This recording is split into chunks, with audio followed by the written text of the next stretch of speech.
Yeah. All right, Jayar, you got the next story? Yeah, let's shift gears here. But as we know, Herschel Walker lost his bid for the Senate to Raphael Warnock earlier this week, but there's some more details that are not coming about some of the things that happened in the makeup of this entire campaign, and it probably won't surprise you considering what we saw publicly. These things were happening behind the scenes. There was a tweet from an anonymous member of Herschel Walker's campaign to Herschel Walker's son that exposed this entire thing, and I think this sums up his campaign really succinctly. Let's look at this. MSNBC reported about this. This text from his campaign to the son said, "Would you be open to talking to Herschel Walker about some of the messaging stuff? I think he listens to you more than any of us," this anonymous person said. Christian then responded and said, "What do you mean on messaging?" The person on the campaign says, "Stop being a moron on TV," quotes. That's what he wants him to tell Herschel, to stop being a moron on TV. He works for Herschel Walker, that guy running. Absolutely. Works for Herschel Walker, trying to tie the loose ends on his campaign. He continued, he said, "Read your playbook before opening your mouth." You know, the usual with a crying, laughing emoji. And also, totally okay if not, we're just desperate. Absolutely desperate. That text went out in late June. Christian Walker publicly came out against his father in October. Is that what the side we have is, Jake? Yes. Yep. Let's listen to what Christian Walker said when he finally said, "I'm done with this. I'm done with these handlers, and I'm done with trying to protect this guy." Watch what he said. Yeah, I'm just right before we play the clip. Afterwards, I'm gonna show you. Look, this is how politics works. There's the thing they tell you publicly, and there's the things that they say privately, right? So they and when Christian got those texts, he was still on the team. So they're like, "Hey, your dad's an idiot. Can you help us with him?" Jesus. Okay, and so we'll show you some of that as well in a second, right? But Christian at the time knew his dad's an idiot, and you'll see it here as he attacks his dad when he finally makes the turn, right? But we covered Christian Walker. A lot of libs are just finding out about, more like mainstream Democrats, just finding out about Christian Walker. They're like, "Oh, this kid's fantastic. Look at how honest he's being about his dad." No. The entire time, he was covering for his dad when he knew he was outrageous. In fact, let's actually go to Christian, as Jayar was trying to do, and show you how much he knew how terrible his dad was at the time that he was helping him. Watch. "I stayed silent as the atrocities committed against my mom were downplayed. I stayed silent when it came out that my father, Herschel Walker, had all these random kids across the country, none of whom he raised. And you know my favorite issue to talk about is father absence. Surprise, because it affected me. That's why I talk about it all the time, because it affected me. Family values, people. He has 4 kids, 4 different women, wasn't in the house raising one of them. He was out having sex with other women. Do you care about family values?" I was silent, lie after lie after lie. The abortion card drops yesterday. It's literally his handwriting in the card. They say they have receipts, whatever. He gets on Twitter, he lies about it. Okay, I'm done. Done. Everything has been a lie. And so for the right to say I'm being suspicious for saying, "Hey, I'm done with the lies," when you all have been calling me saying, "Is this true about your dad? Gosh, we're not gonna win Georgia, this candidate, all," that's been you. You have no idea what I've been through in my life. You have no idea what me and my mom have survived. We could have ended this on day 1. We haven't. I haven't told any stories. I'm just saying, don't lie. He's just saying, don't lie. There's more details about this disastrous of a campaign, but I'm curious your thoughts first, Sharon, on this whole thing. Because again, he talked about how he had been abused, he and his mom had been abused, pushed around, threatened. All this had happened and he grew up. And then when this campaign started, they're texting him like, "Can you help us out? Talk to your dumb dad." Bro, I can see why he finally lost it, but it should have happened sooner. On the one part, there's the fun part where I say to myself, listen, this is a kid that knows about messaging, okay? Boy, that he stayed on message for that one, okay? We got it. We got the true essence of your dad. But the other part that makes me sad is that was his truth before he joined the campaign and was helping out. This is a kid who desperately wanted that father, desperately wanted to be wanted by that dad and needed by that dad. So it's just, the whole thing is so gross. Clearly, the son's being honest here and has to, I think, be respected for coming out and telling the truth finally about Herschel Walker. I mean, we know, listen, so much has come out, we know. But part of it, like I said, there's a candidate who's on message right there. Yeah, so look, I got mixed feelings about Christian Walker because, and that's part of the point of the story is, And now it's not about Christian, it's about political people. So in June, when they're sending those texts, Herschel Walker's staffers are acknowledging to Herschel Walker's son, hey, we all know your dad's an idiot, right? And so sometimes he listens to you and you could stop him from being a moron from time to time, right? And he knows that, and at the time, Christian Walker is like, yay, Herschel Walker, he's a great candidate, he's this, he's that. So he's also guilty because of that. He only broke when he found out the 28th time that apparently he'd been betrayed by Herschel Walker and took it personally. And maybe he thought at that point, he's gonna lose anyway, and I'm not gonna get power that way. I might get more attention if I turn on him. I don't know, but he is desperate for attention, Christian Walker, okay? But much more important than Christian Walker is the staffers. They're working for Herschel Walker, full well knowing that their candidate is so dumb that they don't want him saying anything in public, okay? And look, they got scripts, and they're like, stick to the script. Where did the scripts come from?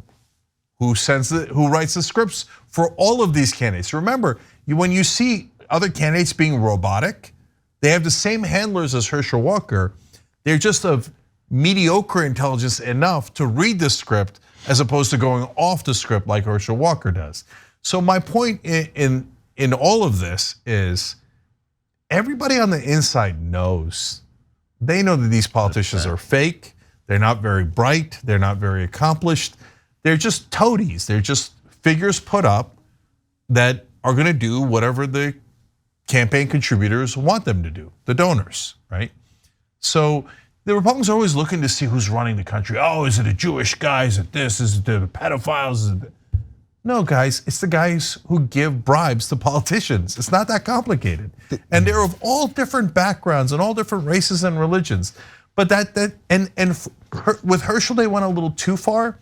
But if you notice, Republican presidents kept getting dumber and dumber and dumber, right? So we started with Reagan, and people were like, oh, he's kind of an actor, seems like an empty shell. Now, sometimes he doesn't seem like he knows what he's talking about. By the time you get to George W. Bush, Reagan looks like a genius, right? And George W. Bush is like, Ann Richards had a great line about him. He was born on third base and thought he hit a triple. And he says so many absurd things. We had a whole soundboard full of dumbass clips from George W. Bush, right? And then you get to Trump, and you're like, oh my God, I can't believe it gets dumber, right? And there was Sarah Palin, and there was Dan Quayle. So why? What's the connective tissue? The donors want blank slates. They want guys who don't think for themselves. So they can say, here's the goddamn script. Now go ahead and read it. We give you money, you do as you're told. And everyone knows except you guys. And that's why I always come back to the media. Because the media knows too, but they never tell you.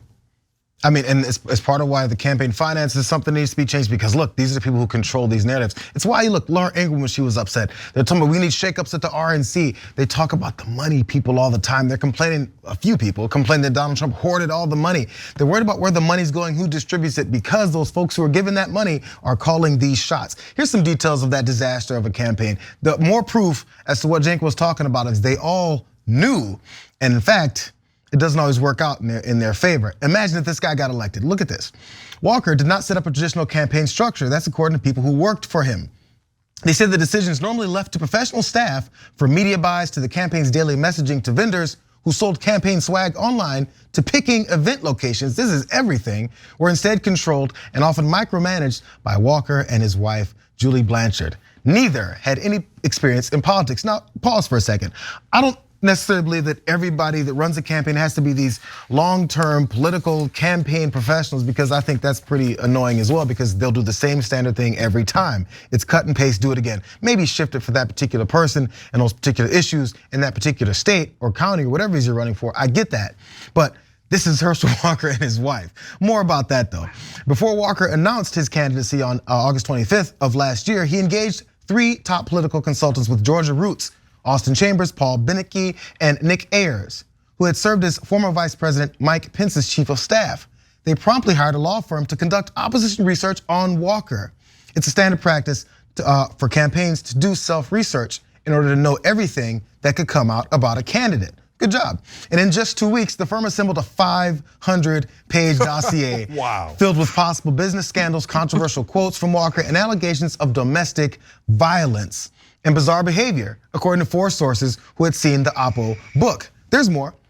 Walker and Blanchard, the dynamic duo, were undeterred and believed that his brand as a Georgia football star and his charisma would overpower any negative stories in the news media or attack ads from Democrats. That's according to those who had spoken with the two before he decided to announce his campaign a month after. And lastly here, staff said Walker repeatedly told them that Cindy Grossman, Christian's mother, would help the campaign by cutting an ad or giving media interviews to counteract Democratic attack ads.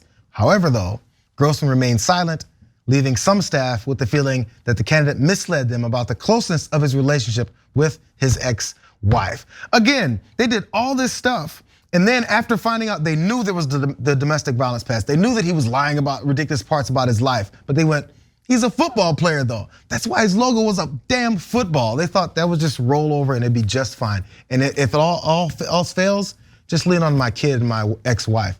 They'll clean it up for me. That was literally the plan. And wow. and it fell apart there. But I mean, look at these political handlers and the donors that they serve. They're looking for just the right IQ from a Republican candidate. Okay, you can't be too high at all because then they won't listen, right? But now they realize, shoot, it turns out we can go too low. Okay, I don't know if they learned it. Yeah, so I guess we got to hit it right around 60, 70 IQ, whatever it is, right? Where they can function. You remember Sarah Palin used to write notes in her hand and it would say things like freedom. Okay, so that's apparently the sweet spot for Republicans. I gotta tell you, you said, Cenk, that they just keep progressively, lower and lower and lower the IQ. Here in Georgia, we're kicking ourselves. Even with all that, he almost won.